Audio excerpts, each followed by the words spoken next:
Demain, y aura-t-il plus d'immigrés dans le monde? C'est un dimanche après-midi à Bordeaux. Léa prend le thé chez sa grand-mère Edith, une veuve douce et généreuse qui a connu la guerre. « Tu veux encore des gâteaux, ma chérie ?» Mais Léa ne profite pas des gâteaux car elle sait qu'Edith a un défaut redoutable qui peut jaillir à tout moment. « Moi, je trouve qu'il y a quand même beaucoup d'étrangers. » Léa soupire, puis comme chaque dimanche, elle commence ses explications. La Terre, dit-elle, compte très peu d'immigrés. Selon l'ONU, 97% des habitants de la planète vivent dans leur pays de naissance.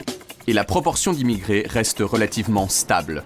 Entre 1960 et 2010, elle n'a augmenté que de 0,5 points, passant de 2,6 à 3,1% des habitants de la planète. Mais Edith trouve qu'en France, il y en a quand même beaucoup. Alors Léa continue. La France compte certes plus de 6,5 millions d'immigrés, ce qui en fait l'une des principales terres d'accueil de la planète.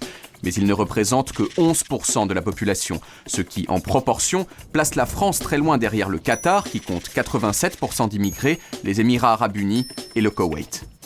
Car pour nourrir leur croissance, les pays du Golfe utilisent une main-d'œuvre bon marché venue principalement d'Inde et du Pakistan.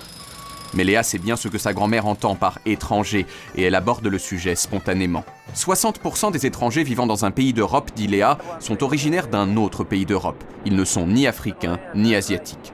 Il est cependant fort probable que le nombre d'immigrés augmente d'ici 2030, car le vieillissement de la population dans les pays riches pourrait rendre absolument nécessaire l'immigration massive de travailleurs étrangers.